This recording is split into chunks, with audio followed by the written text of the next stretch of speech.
কি হৈছে একে মন চন মাৰি থকা নিচিনা লাগিছে দেখোন। মন চন মাৰি আছে। মই যিজনী ছোৱালী মই পৰিবাৰ বনাম বুলি ভাবিছিলো। কোন চুমি বৰা নেকি? চুমি বৰা। গতিকে কালি ৰেষ্ট হ'ল। এই মহৰ কামনিত শুই আছে। আঁঠুৱাখন দিছে নাই সেইটো বেজাৰতে মোৰ চাৰে টোপনি নাই। নেকান্দিব আপুনি। সেইটো বেজাৰতে আপুনি পুলিচ প্ৰশাসনক কিবা ক'ব নেকি? পুলিচ প্ৰশাসনক কৈছো, ৰিকুৱেষ্ট কৰিছো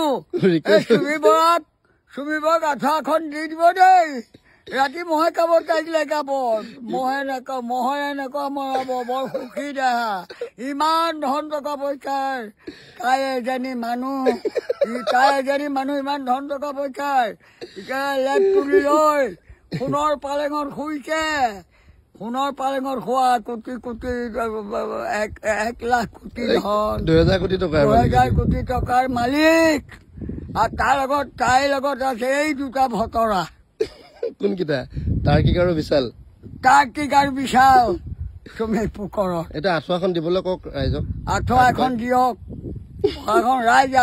দিয়ক চুমি বৰাক। তাইক মহে খাই ঘুগুৰা কৰিব। লেকাবৰ ভিতৰত মহ থাকে, উৰহ থাকে। গোটেইজনী অলপ ফকৰা ফকৰি কৰিব।